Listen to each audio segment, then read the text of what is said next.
여러분 감사합니다. 저는 우리 양충길 목사님 그리고 필그림 교회에 대한 관심이 누구보다 많이 있는 사람입니다. 특별히 여러분 어려운 시간을 지나실 때 은혜로 지나시고 교회 이름이 좀 길어졌네요.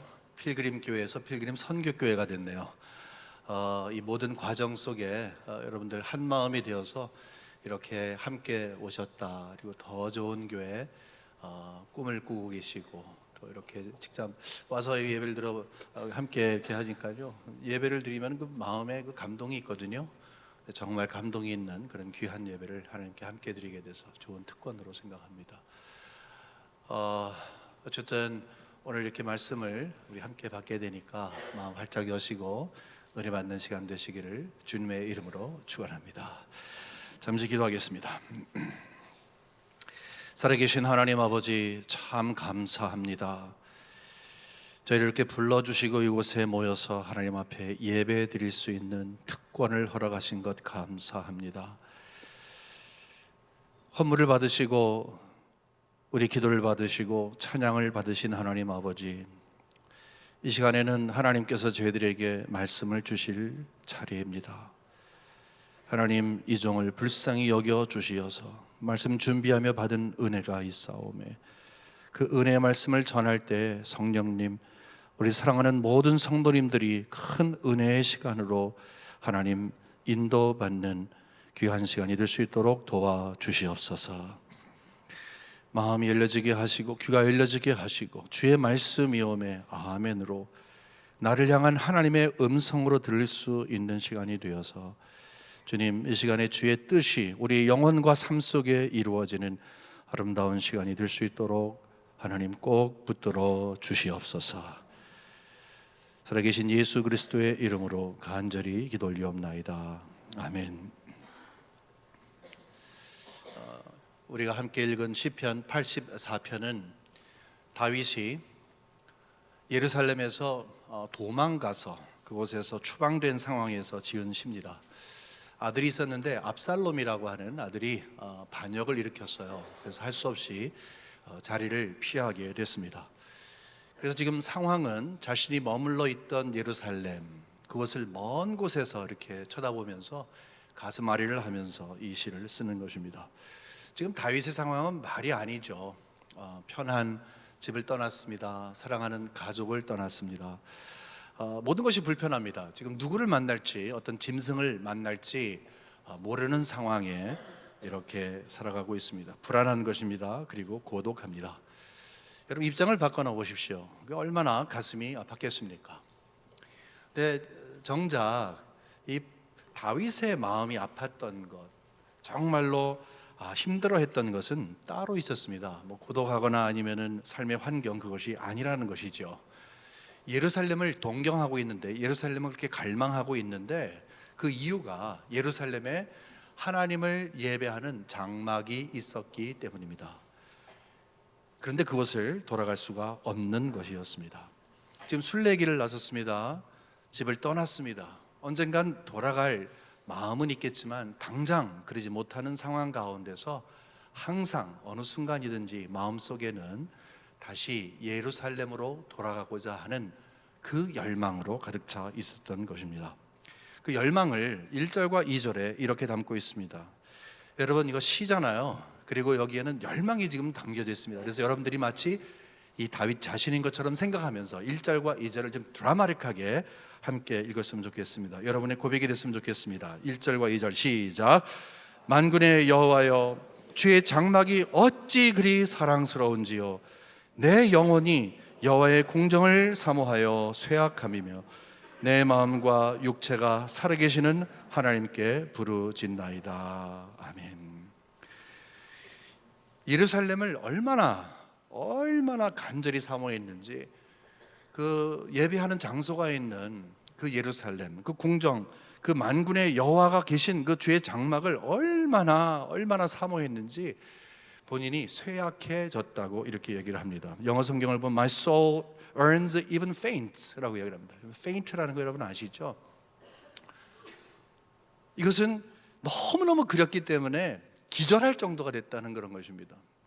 제가 대학교 다닐 때 친구 중에 하나가 상사병에 걸렸어요. 그러니까 맨날 그 여자를 막 그리워하니까 살이 쭉쭉 빠지면서 굉장히 힘들어하는 모습을 봤습니다.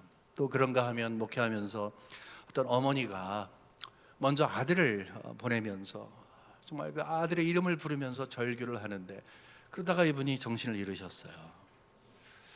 누군가를 또 무엇을 상당히 그리워하면 매우 안타까운 것입니다. 지금 당장 가고 싶은데, 보고 싶은데 그러지 못할 때 우리의 마음이 너무너무 안타까운 것입니다. 이 안타까운 마음을 여기에 그대로 표현하고 있는 것입니다. 다윗에게 장막이 굉장히 사랑스럽다 이야기했잖아요. 만군의 여호와여, 주의 장막이 어찌 그리 사랑스러운지요, 이렇게 시작을 하잖아요. 근데 사실 장막이라고 하는 것은 그냥 텐트입니다. 텐트. 겉에 보기에는 아무런 아름다운 것이 없어요. 아름다운 것, 사랑스러운 것을 이야기하면 다윗의 아들이 지었던, 솔로몬이 지었던 궁전, 그것은 상당히 사랑스러워 보일 수가 있습니다. 하지만 여기에서 이 텐트에 불과한 장막을 두고 2절에 뭐라고 표현하고 있냐면 여호와의 궁정이라고 표현하고 있습니다. 텐트인데, 사람이 만든 것인데 그것을 궁정이라, 화려한 곳이라 이야기를 하고 있습니다. 그런 특별한 이유가 있습니다. 왜냐하면 다른 사람들은 어떻게 볼지 몰라도 이 다윗은 그 장막이 하나님이 계신 곳이기 때문에 너무너무 소중해 보였던 것입니다. 하나님의 임재가 있었던 것이기 때문에 너무 특별했던 것입니다. 그것을 사랑하게 된 것입니다. 그것은 하나님이 궁정, 하나님이 계신 곳이기 때문에 마음이 그것으로 쏠려가고 있던 것입니다. 여러분, 우리는 순례자들입니다. 필그림 교회인데 필그림이 바로 순례자라는 뜻 아닙니까? 우리 모두는 다 순례자인 것을 알고 있습니다. 아마 목사님께서 우리는 순례자입니다 라고 하는 말씀을 아마 반복해서 말씀하셨을 것입니다. 맞습니다. 우리는 순례자들입니다. 근데 순례자들은 쉽게 지칩니다. 여러분 어떠셨어요? 지난 한 주간의 삶만 딱 잘라서 한번 말씀을 해보세요. 속으로 한번 생각을 한번 해보세요. 지난주의 삶이 어떠셨습니까? 혹시 여러분들 예측하지 않았던 일들 때문에 아파하지 않으셨어요? 너무 힘들어하지 않으셨어요? 또는 예측했던 것, 또 심지어는 익숙한 일이지만 그것 때문에 너무나 힘들지는 않으셨는지 모르겠습니다. 우리에게는 순례자의 삶을 살기 때문에, 정처 없는 순례자의 삶을 살기 때문에 순간순간 그것을 이겨내는 힘이 필요합니다. 역부족도 느낍니다. 여러분, 그 순간 어떻게 이겨내셨습니까? 순례자라 하면은 일단 발걸음을 생각하게 되죠. 발걸음이 매우 무겁습니다. 그런데 이 지금 순례의 길에서 있었던 다윗이 우리에게 고백을 하는 게 있어요. 나는 비록 순례의 길을 걸어가고 있지만, 내 발에 힘이 쭉 빠져가고 있지만 거기에 힘을 주시는 하나님이 계시다. 그것은 내가 내 발에 힘을 얻고 다시 한번 일어나서 걸을 수 있는 것은 하나님의 임재를 기억할 때 가능한 것이다 하는 것입니다. 여러분, 다윗의 시대에는요, 이 예루살렘에 있던 장막에만 하나님이 거하시는 것으로 그들이 알고 있었습니다. 그래서 나와서 예배를 드리는 거예요. 모두 모여서 예배를 드리는 거예요. 하지만 이 시대에는 우리가 이 교회에만 하나님이 계신 게 아닌 것 여러분 잘 아시죠? 하나님은 어디에나 계십니다. 장막에만 계시는 것이 아니라, 이 교회만 계시는 것이 아니라 항상 어디에서나 계십니다. 그러니까 만일에 다윗이 그 먼 곳에서 예루살렘을 바라보면서 주의 장막이 어찌 그리 아름다운지요 라고 하는 고백을 통해서 마음속에 그렇게 열정을 가지고 그것에 하나님의 임재를 그리워했다면, 우리는 아무데나 계시고 항상 우리와 함께 계시는 그 하나님을 향해서, 정말 가까이 계신 하나님을 향해서, 동행하시는 하나님을 향해서 이 고백을 드릴 수도 있는 것입니다. 주님을 사랑합니다. 근데요, 2절에 보게 되니까 여기에 이 다윗이 영적으로 깨어 있었기 때문에 그렇게 임재하시는 하나님을 갈망하는 것을 알게 되고, 여기에서 영적으로 깨어 있는 성도의 특징을 알게 됩니다. 여러분 한번 스스로 생각해 보세요. 여러분 신앙생활 하시면서 나는 영적으로 깨어 있는가, 아니면 그냥 뭐 교회 생활하고 신앙생활 하는가, 한번 스스로 점검해 보시기 바랍니다. 2절에 여기에 구체적으로 나와 있습니다. 영적으로 깨어있는 성도라면 이 고백과 같은 고백을 드립니다. 우리 다 같이 한번 역시 마찬가지로 한 목소리로 읽죠. 시작. 내 영혼이 여호와의 궁정을 사모하여 쇠약하며 내 마음과 육체가 살아계시는 하나님께 부르짖나이다. 여기에 보게 되면 쓱 지나갈 수 있지만 조금 더 자세히 보면 영혼이라고 하는 단어가 나오죠. 영혼이 여호와의 궁정을 사모한다. 그 다음에 마음이라고 하는 단어가 나오고 육체가 나옵니다.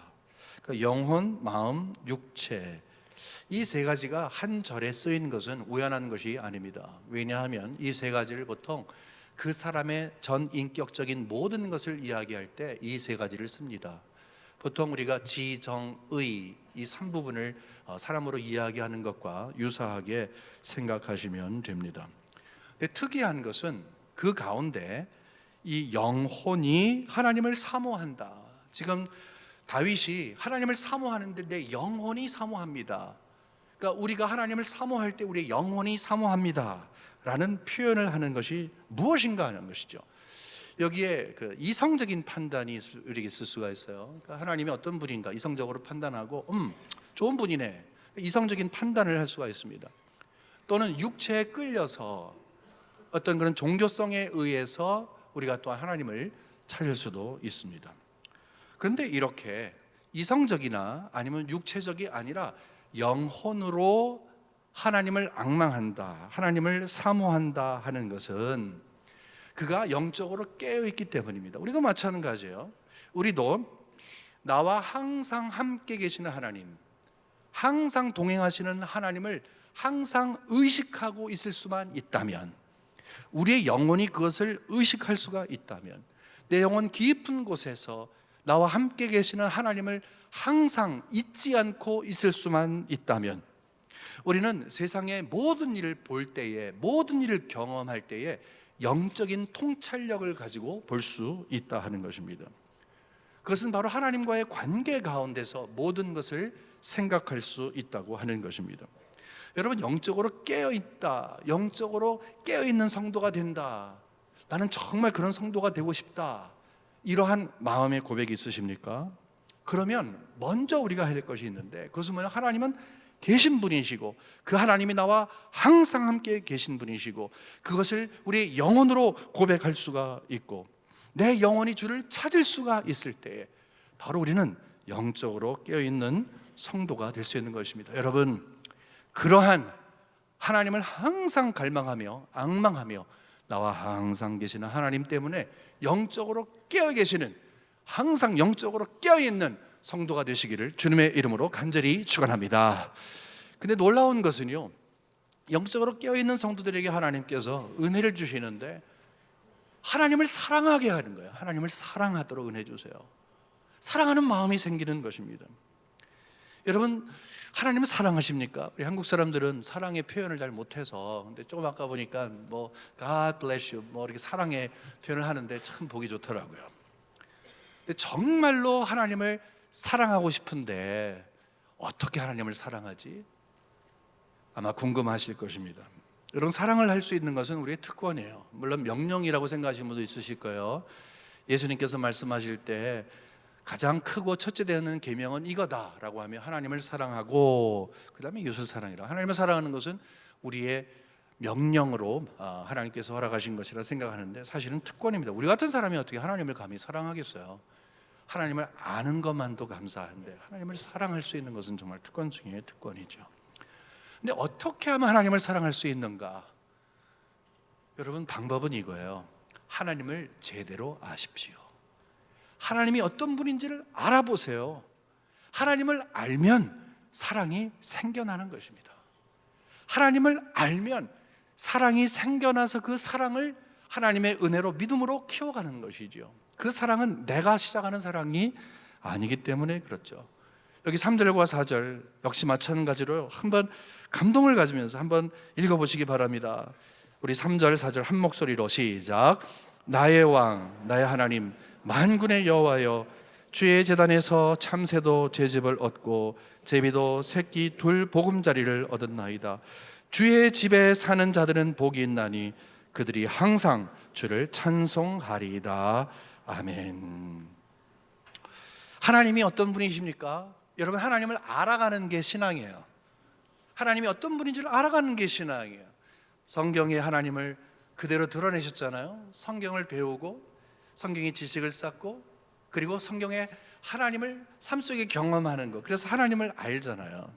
하나님은 크신 분이십니다. 능력자이십니다. 우리와 대조가 되질 않아요. 창조주세요. 우리는 창조물에 불과하고 우리 하나님을 대항할 수가 없습니다. 그냥 우리 경외하고 순종할 대상입니다. 그래서 여기에서 이렇게 부릅니다. 나의 왕, 나의 하나님, 만군의 여호와여. 여기 다 들어가 있잖아요. 나의 왕, 나의 하나님, 만군의 여호와여. 하나님을 그만큼 안 것이에요. 그런데 이 위대하신 하나님과 대조가 되는 새 종류가 있습니다. 하나는 참새고 다른 하나는 제비입니다. 크신 하나님과 참새, 제비, 이렇게 대조가 되는 것입니다. 이 두 새는 팔레스타인에서 굉장히 흔한 새였습니다.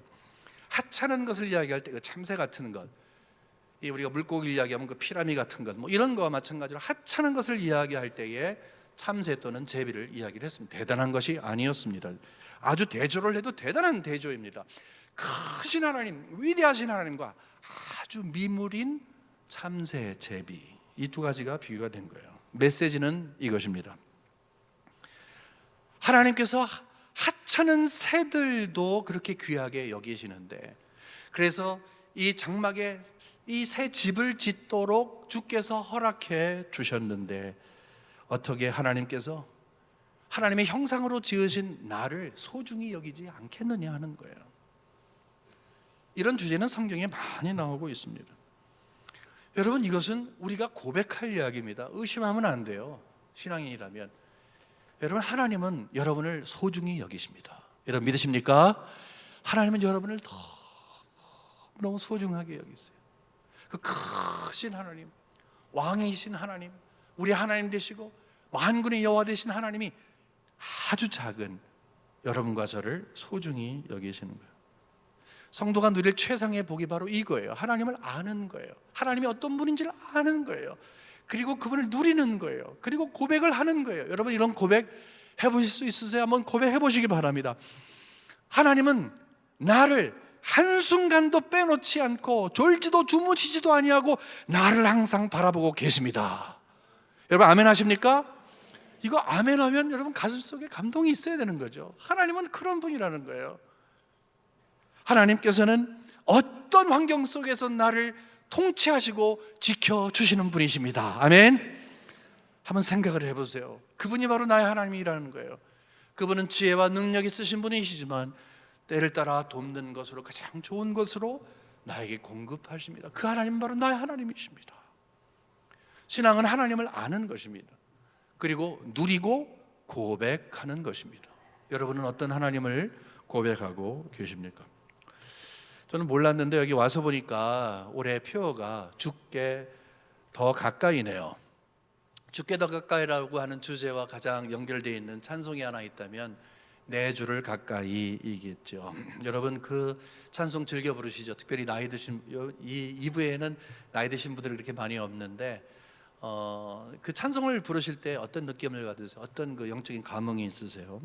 여러분, 하나님의 사랑을 느끼십니까? 내 주를 가까이 하게 하면 십자가 진 같은 고생이나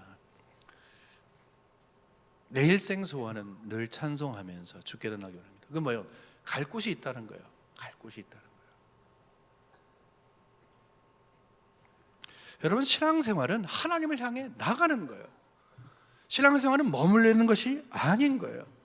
신앙생활은 나가는 거예요. 나가는 거예요. 하나님께 나가는 거예요. 그 하나님께, 내가 아는 하나님께 나가는 거예요. 사랑하니까 나가는 거예요. 사랑의 마음을 주시니까 나가는 거예요. 하나님을 마음에 둘 뿐만 아니라 그분 앞에 움직이는 거예요. 나가는 거예요. 하나님 하고 부르며 나가는 거예요. 언제든지 나가는 거예요. 여러분, 이전에는 한국에서 어려운 일이 있어도 나가지 못하는 분들 때문에 안타까워하는 모습이 있어요. 우리 이민사회에 가끔 볼 수 있는 거 아닙니까? 특별히 이제 신분 문제에 걸려서 한국에 부모님이 돌아가셨다 아니면 아프시다 하는데 나가지 못할 때가 있잖아요. 그래서 너무너무 가슴이 아파갖고 매일 눈물로 지새는 그런 분들 봤습니다.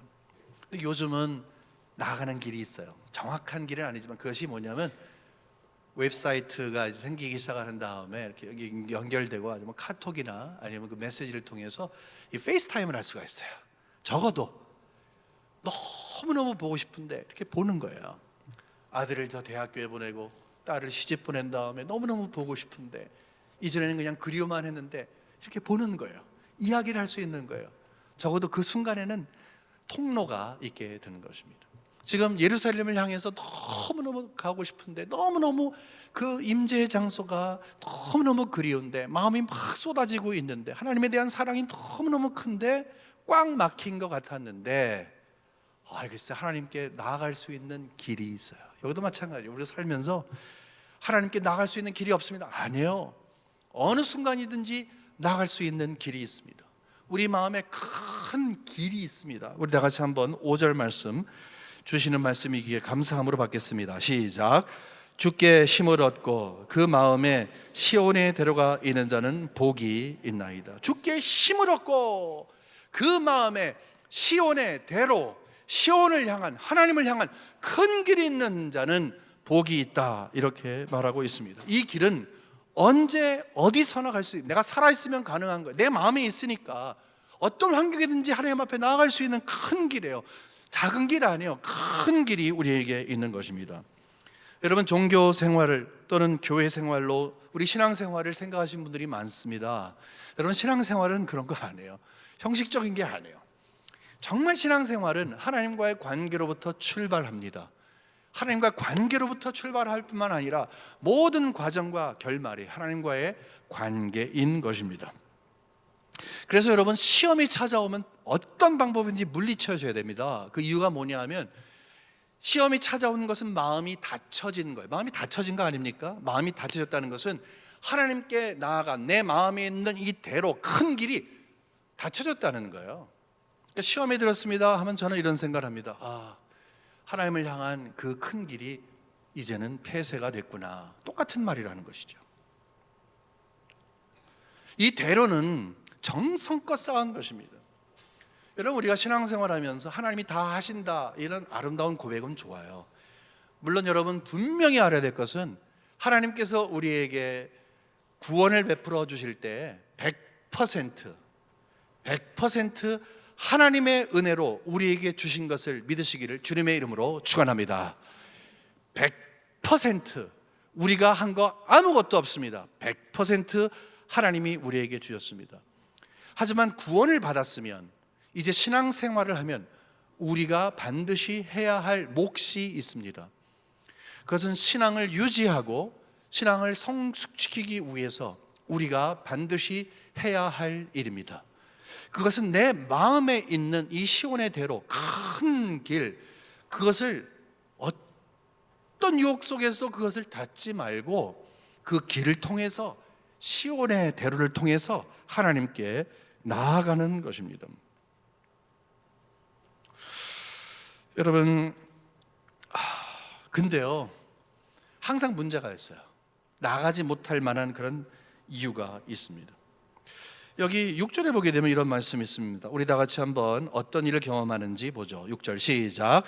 그들이 눈물 골짜기로 지나갈 때에 그곳에 많은 샘이 있을 것이며 이른 비가 복을 채워주나이다. 여기서 이야기하는 것이 우리가 제가 지금까지 세 가지 말씀드렸거든요. 신앙생활이라는 것은 하나님을 마음에 모시고 하나님을 사랑하고 그에게 가까이 가는 거라고 이야기를 지금까지 말씀드렸는데, 여러분이 그런 신앙생활을 한다고 해서 성경은 그렇기 때문에 아무런 문제 없을 겁니다 이렇게 말하지 않는다는 거예요. 분명히 여러분은 하나님을 마음에 모시고 사세요. 그리고 하나님을 정말 사랑해요. 누구보다 사랑해요. 그리고 하나님께 나아가는 삶을 살고 있어요. 그래도 여러분에게 어려움이 있어요. 여기 이 표현을 눈물의 골짜기라 이야기했습니다. 신앙생활하면서 눈물의 골짜기를 지나는 것은 당연한 일입니다. 지금 생각나는 거 있으시죠? 그 눈물의 골짜기, 신앙인으로서 당연한 것은 바로 신앙이 순례의 길이기 때문입니다. 공감하실 것입니다. 여러분, 눈물의 골짜기를 정말 지나보셨습니까? 그런 경험이 있으세요? 아마 있으실 거예요. 여러 번 지나갔을 거예요. 아니면 지금 골짜기의 중심에 있는 분도 있으실 거예요. 그 기도 제목이죠. 그냥 기도하면 구체적으로 기도가 안 나오고 쭉 하고 한숨이 푹 나오는 그거, 눈물의 깊은 골짜기에 들어가 있는 거예요. 눈물의 골짜기를 지나면서 우리는 거기에서 한탄하고 거기서 중단할 것이 아니라는 것이죠. 특별히 신앙생활 가운데 정말로 하나님을 기억하고 사랑하고 가까이 모시고 정말 그분께 나아가는데도 눈물 골짜기가 나에게 있다. 이거 어떻게 된 겁니까, 하나님? 만일에 그런 갈등이, 영적인 갈등, 신앙의 갈등이 있으시다면 여러분, 눈물의 골짜기를 지나면서 반드시 잊지 않아야 할 하나가 있습니다. 굉장히 중요한 일이에요. 그것은 하나님께서 그냥 내버려 두지 않으시고 눈물의 골짜기를 지나갈 때 샘 솟는 샘, 물, 그리고 이른 비로 우리와 함께 한다는 아주 영적으로 독특한 경험을 하게끔 한다는 것입니다. 그것을 저는 터닝 포인트다, 전환이라 이렇게 생각합니다. 여러분 보세요. 다시 한번 그런 생각을 가지고 6절 한번 읽어보겠습니다. 다시 한번 보세요. 눈물 골짜기를 지나가면서 우리에게 어떤 은혜를 주시는가. 시작. 그들이 눈물 골짜기로 지나갈 때에 그곳에 많은 샘이 있을 것이며 이른 비가 복을 채워주나이다. 나그네로 지나가며 순례자로 지나가며 샘을 발견합니다. 은혜이죠. 이른 비가 내립니다. 너무너무 감사한 일이죠.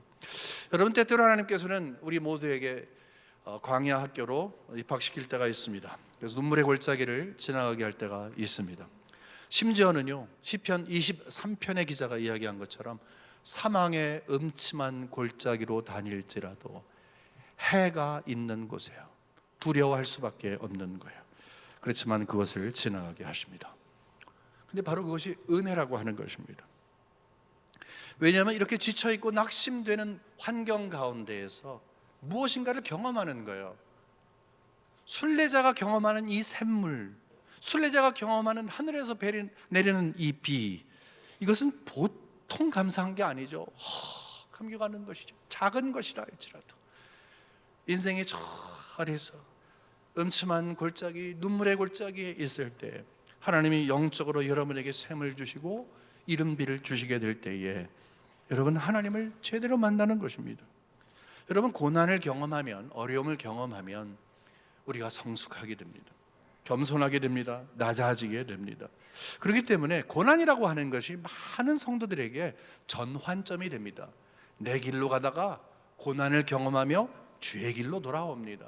내 길로 가다가 고난을 경험하며 성경적인 길, 영적인 길, 성화의 길로 돌아올 때가 많이 있는 것입니다. 그렇기 때문에 고난이라고 하는 것, 지금 눈물의 골짜기에 있는 것, 사망의 음침한 골짜기에 있는 것은 하나님의 철저한 계획 때문에 주신 것이라 생각하면 틀리지 않는 것입니다. 그러나 이 고난의 골짜기, 정말 눈물의 골짜기를 지나면서 해야 할 것이 있다는 거예요.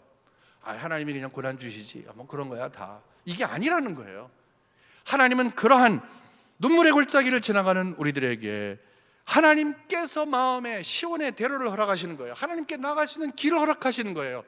다른 것을 기웃거리지 않고 그 길, 마음속에 있는 길, 어느 환경이든지 어디에 갔든지 주님 앞에 나갈 수 있는, 하나님께 나갈 수 있는 큰 길을 통해서 하나님께 나아가고 하나님을 경험할 수 있도록 우리에게 은혜를 주세요. 왜 그렇습니까? 거기에서 큰 힘을 주시기 때문에 그래요. 힘이 없잖아요. 지쳤잖아요. 그러니까 힘을 받아야 되잖아요. 그 방법은 무엇입니까? 하나님이 우리에게 주시는 방법은 내 마음에 있는 이 큰 길, 시온의 대로로 하나님 앞에 나가는 것입니다. 7절에 보면 우리에게 이런 힘을 주시는 것을 약속하셨습니다. 시작. 그들은 힘을 얻고 더 얻어 나아가 시온에서 하나님 앞에 각기 나타나리이다. 순례자는 쉽게 지칩니다. 하지만 힘을 공급하시는데 여기 힘을 얻고 더 얻어, 영어로 보니까 they go from strength to strength. 그냥 한 번만 힘을 얻는 게 아니라 힘을 얻고 또 얻고 또 얻고, 어제 얻었으니 오늘도 얻고, 지금 얻었으니 다음에도 얻고, 아침에 얻었으니 저녁도 얻고, 계속 힘을 공급하시는 거예요. 시온의 대로를 통해서 하나님 앞에 나아가서 하나님을 경험한 자의 고백이기도 합니다. 그러면 당당한 신앙이 되는 거예요. 믿는 구석이 있는 거예요. 주님 앞에 나가는 거예요. 여러분, 시편 84편은 우리 인생이 순례자와 같다라는 것을 가르쳐주고 있습니다. 순례자는 목적지를 향해 갑니다. 막 정처 없이 달아간 것 같지만 사실은 목적이 있습니다. 그냥 가다 보니까 어떻게 목적지에 도달한 것이 아닙니다. 출발서부터 끝까지 목적지를 가슴에 품고 그것을 향해 progressively, 정말로 진보적으로 나아가는 것입니다. 여러분, 예수 그리스도의 십자가를 접하셨잖아요. 그 다음에 많은 변화가 있으셨죠. 그 중에 하나가 뭡니까? 우리에게 약속을 주십니다. 더 이상 이 땅이 너희의 영원한 나라가 아니라 너는 천국을 바라본다 하면서 천국 백성이라고 합니다. 그리고 우리를 나그네 길을 걸어가는 사람이라고 합니다. 우리가 사는 것 다 나그네 길이에요. 정처 없이 가는 것이 아니라 사실은 목적을 향해 가고 있는 것입니다. 여러분, 세상 살다가 우리가 이 땅에 살면서 그냥 묻힌다고 만다면 얼마나 허무하겠습니까마는 우리는 천국으로 입성을 하게 됩니다. 그러나 이 나그네 길을 걸어가면서 눈물의 골짜기가 있는 거예요. 힘든 거예요. 지치는 거예요. 너무너무 괴로운 일이 많이 생기는 거예요.